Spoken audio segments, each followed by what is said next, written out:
بسم الله الرحمن الرحيم الحمد لله رب العالمين والصلاة والسلام على أشرف الأنبياء والمرسلين نبينا محمد وعلى آله وصحبه أجمعين أما بعد. Nous poursuivons Inch'Allah tabaraka wa ta'ala notre lecture du kitab At-Tibyan fi Adabi Hamalat al-Qur'an, le comportement du mémorisateur du Qur'an. Nous sommes arrivés au troisième chapitre lorsque l'imam al-Nawawi rahimahullah ta'ala évoque l'importance d'honorer les gens du Qur'an et d'interdire de leur causer du tort. Nous nous sommes arrêtés au hadith de Aïcha radhiyallahu anha. نعم nous sommes arrêtés à ce hadith-là. تفضل يا أخي. Aïcha radiallahu anha a dit, le messager d'Allah sallallahu alayhi wa sallam nous a ordonné de considérer les gens en fonction de leur rang. أيوة. Donc ici encore une fois, l'imam al-Nawawi rahimahullah ta'ala, à travers la parole de Aïcha radhiyallahu anha, met l'accent sur un point important. Aïcha nous dit que le prophète sallallahu alayhi wa sallam nous a ordonné de considérer les gens en fonction de leur rang. Respecter ces derniers en fonction de leur rang. Par conséquent, Ahlul Qur'an, les gens du Qur'an, al-ulama de façon générale, etc., on leur doit une considération, on leur doit un respect. Et ceci en fonction de quoi donc? De ce rang qu'ils ont. À savoir le fait qu'ils portent le Qur'an, le fait qu'ils portent l'ilm, le savoir de façon générale, etc.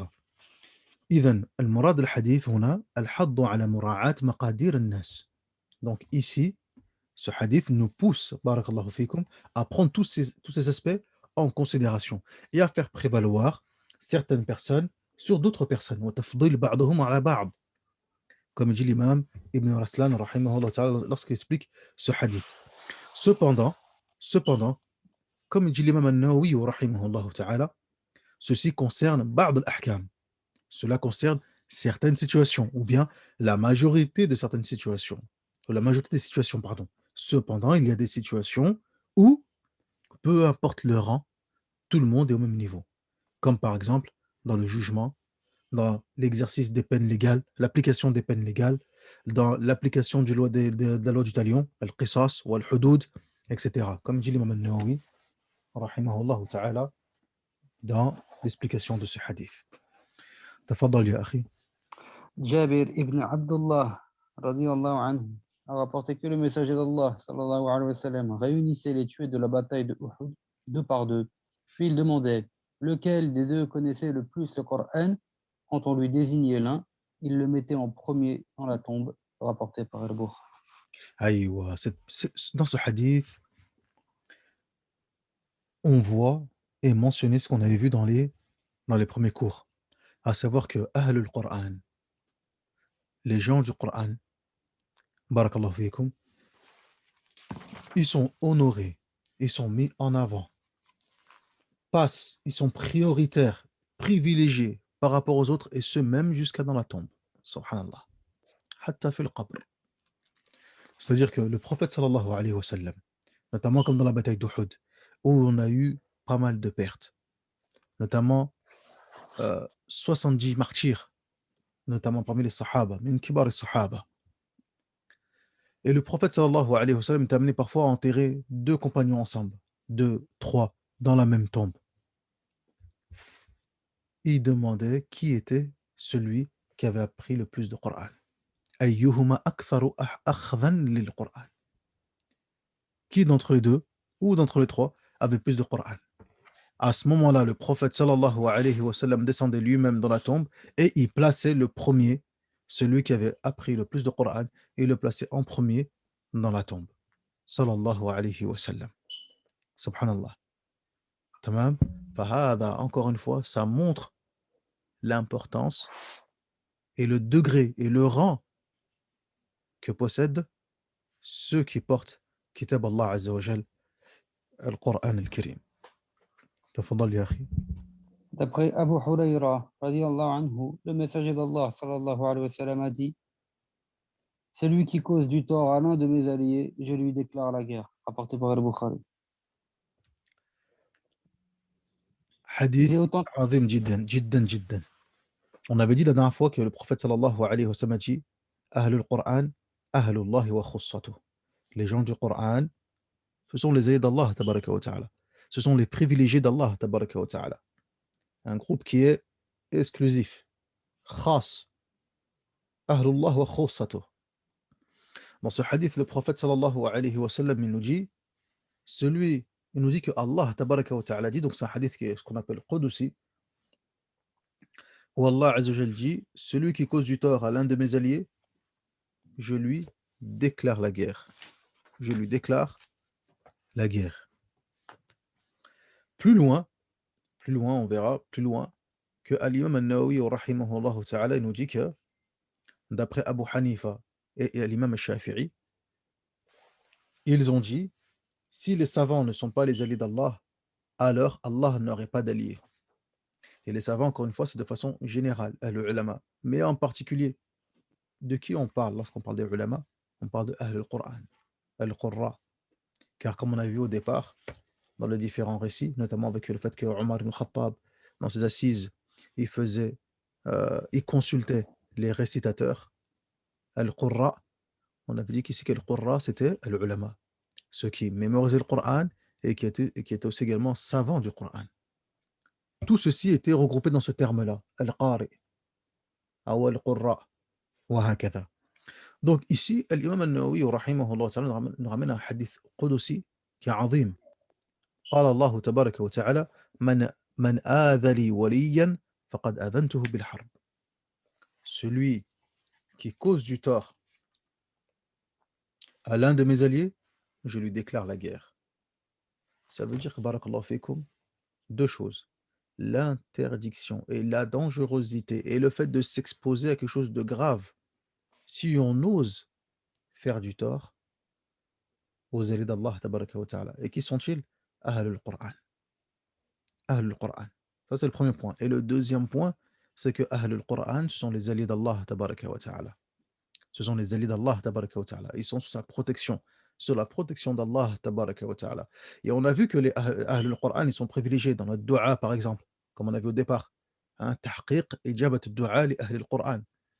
Que les gens du Qur'an, sans même demander quoi que ce soit, Allah leur donne encore plus que ce qu'il n'a octroyé à ceux qui ont demandé. Subhanallah. Et celui, barakallahu fikum, et celui qui ose déclarer la guerre à Allah, tabaraka wa ta'ala, subhanahu wa ta'ala, bien évidemment, il s'expose à quelque chose de très très grave. Subhanallah, de très très grave. Il n'y a de protection contre Allah qu'auprès d'Allah lui-même. Il n'y a de protection contre Allah qu'auprès d'Allah lui-même. C'est pour ça qu'Allah dans le Coran, qu'est-ce qu'il dit? Fafirru ilallah. Fuyez auprès d'Allah. Fafirru ilallah. Il n'y a qu'auprès d'Allah tabaraka wa ta'ala qu'on peut être protégé contre qui que ce soit. Mais d'autant plus contre le châtiment d'Allah tabaraka wa ta'ala. Tafadal ya akhi.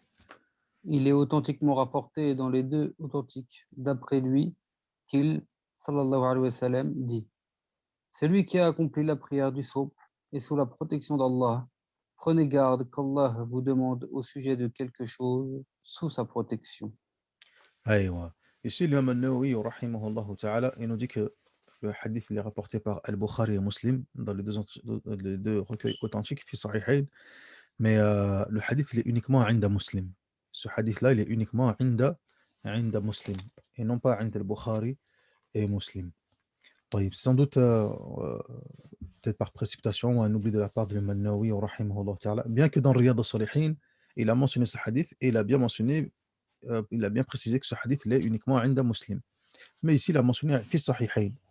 فربما soit الإمام النووي ou bien ربما les copieurs, النساخ, ceux qui ont écrit le livre, etc., qui l'ont recopié, peut-être il y a eu une petite erreur à ce niveau-là. على كل حال, le hadith il est authentique quoi qu'il en soit, rapporté par l'imam Muslim rahimahullah ta'ala, où le prophète sallallahu alayhi wa sallam dit: celui qui accomplit la prière du subh et sous la protection d'Allah tabaraka wa ta'ala. Prenez garde qu'Allah vous demande au sujet de quelque chose sous sa protection. Sous sa protection. Donc ici, barakallahu fikum, encore une fois, l'imam al-Nawawi, rahimahullah ta'ala, a ramené ce hadith pour quelle raison? Encore une fois, quelle est la relation qu'il y a entre ce hadith et le chapitre et le bab? Ici, barakallahu fikum, c'est la mise en garde, at-tahdhir, sur le fait de causer du tort à ceux qui portent le Coran, à ceux qui portent le Coran. Car tout comme ceux qui accomplissent la prière du Subh, qui sont sous la protection d'Allah tabaraka wa ta'ala, Ahlul Qur'an, ils sont aussi également fi dhimmatillahi azza wa jal. Ils sont également sous la protection d'Allah tabaraka wa ta'ala. Parce que Ahlul Qur'an, ils sont amilin bil Qur'an. Parce que les gens du Qur'an, ils mettent en application le Qur'an et les commandements qu'il y a dans le Qur'an. Donc, bien évidemment, ceux qui sont là, présents à la prière du Subh, Ahlul Qur'an min babin awla. Bien évidemment, en premier lieu, Ahlul Qur'an. Ah, ils apprennent, c'est pour mettre en application et non pas pour négliger, comme on a vu dans le hadith, ceux qui n'exagèrent pas et ceux qui ne sont pas laxistes dans le Coran. Donc, ils mettent en application les injonctions divines présentes dans le Coran. Par conséquent, Ahlul Qur'an, ils sont sous la protection d'Allah, tabaraka wa ta'ala, sous la protection divine. Donc, Al-Imam al-Nawawi, rahimahullah ta'ala, il a rapporté ce hadith-là, car dessus, il contient une mise en garde. Prenez garde qu'Allah vous demande au sujet de quelque chose sous sa protection. Qui est sous la protection d'Allah, tabaraka wa ta'ala? Ahlul Qur'an. Donc, prenez garde de causer du tort à ceux qui sont sous la protection d'Allah, tabaraka wa ta'ala, que, que vous ne soyez pas ensuite contraints à devoir répondre de vos actes auprès d'Allah, tabaraka wa ta'ala, et qui vous interroge concernant ce qui était sous sa protection. Subhanahu wa ta'ala. Tafaddal ya akhi. D'après les deux nobles grands imams Abu Hanifa et Al-Shafi'i, rahimahumullah, ont dit: si les savants ne sont pas les alliés d'Allah, alors Allah n'aurait pas d'alliés. Aïwa, ça on l'a vu. Tafaddal, continue. L'imam Al-Hafiz Abu al-Qasim ibn Asakir, rahimahullah, a dit: sache, ô mon frère, qu'Allah nous accorde le succès, ainsi qu'à vous de son agrément, et qu'il fasse faire partie de ceux qui ont peur de lui et le craignent comme il se doit, que certes la chair des savants, que la miséricorde d'Allah soit sur eux, est empoisonnée, et l'habitude d'Allah Ta'ala de dévoiler ce qui les dénigre est bien connue, et que celui qui lâche sa langue sur les savants ou sur le savant au sujet de leurs défauts, Allah le Très-Haut l'éprouvera avant sa mort par la mort du cœur. Hada, ya ikhwan, ça c'est un kalam, c'est une parole qui est azima jiddan, qu'on entend souvent les ulama la prononcer. Lorsqu'ils disent وفقنا الله وإياك لمرضاته وجعلنا ممن يخشاه ويتقيه حق تقاته إن لحوم العلماء مسمومة وعادة الله تعالى في هتك أستار منتقسهم معلومة. Ça, c'est une parole que souvent les ulama, barakallahu fikum, ils prononcent et ils rappellent et ils évoquent, surtout concernant ceux et celles ou certains qui ont la manie et barakallahu fikum, le toupet et le culot de s'en prendre aux ulama de façon générale, ou aux ulama en particulier, ou à certains savants, etc. هذا أمر خطير. هذا أمر خطير. العالم له حق. Le savant, il a un droit. Comme l'a dit le prophète sallallahu alayhi wa sallam, ليس منا, n'est pas des nôtres. N'est pas des nôtres, celui qui quoi donc لا يعرف لعلمائنا حقا. Celui qui ne reconnaît pas le droit de nos savants. Celui qui ne reconnaît pas le droit de nos savants. Les ulama, ils ont des حقوق. قال الحسن البصري رحمه الله تعالى لولا العلماء لكان الناس كالبهائم. S'il n'y avait pas les savants, les gens seraient comme des animaux. لكان الناس كالبهائم. سبحان الله. وهذا صحيح. وهذا صحيح. Car la umma, al-muslim, l'être humain, de façon générale, il a besoin du ilm. Al-ilm nour. La science est une lumière. Et il a besoin du ilm, de cette lumière pour sortir des ténèbres. ظلمات الجهل. Pour sortir des ténèbres de l'ignorance. Subhanallah. Et on voit aujourd'hui des gens avec tout le toupet, tout le culot qui va avec cela, critiquer des ulama. An-Nawawi, il est comme ci, ou Al-Ghazali, il est comme ça, ou Al-Rafi'i, etc., etc. Alors les contemporains, n'en parlent même pas, c'est même pas la peine, mais Al-Qudama, les anciens des montagnes des A'imma, shaybat lahahum fil ilm, leur barbe, leur barbe, leur barbe, elle a blanchi pour la science. Elle a blanchi pour la science. Pour Allah, tabaraka wa ta'ala. Fi sabilillahi azza wa jal. Subhanahu wa ta'ala. Et nous, on vient, aujourd'hui, avec tout le culot, nous, qu'est-ce qu'on a apporté? Qu'est-ce qu'on a fait pour cette umma de façon générale? Qu'est-ce qu'on a fait lillahi azza wa jal, etc. Et on arrive, et on se permet d'attaquer et de critiquer un tel, ou un tel, ou un tel, ou un tel, ou un tel. Inna lillahi wa inna ilayhi raji'un. Ibn Asakir, ya ikhwan, Ibn Asakir, c'est un imam qui est ajib jiddan. Un imam hafiz. L'imam al-Nawawi, rahimahullah ta'ala, il disait à son époque, je crois qu'il n'y avait pas personne qui était hafiz comme lui. Comme l'imam Abu al-Qasim ibn Asakir. Son fils, il rapporte qu'il avait plus de 1300 sheikhs.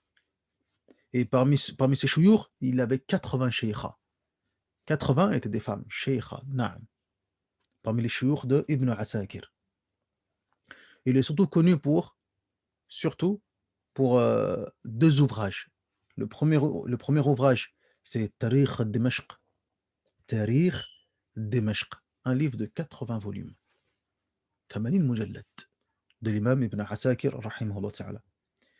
Et un autre ouvrage aussi de l'imam Ibn Asakir, rahimahullah ta'ala, qui est ma'rouf aussi également, c'est Tabyin Kadhib al-Muftari fima nusiba ila Abi al-Hasan al-Ash'ari.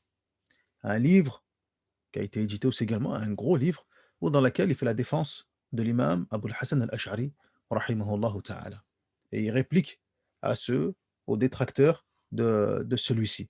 Donc il a été connu surtout pour ces deux ouvrages, Tarikh al-Dimashq et Tabyin Kadhib al-Muftari fima nusiba ila Abi al-Hasan al-Ash'ari.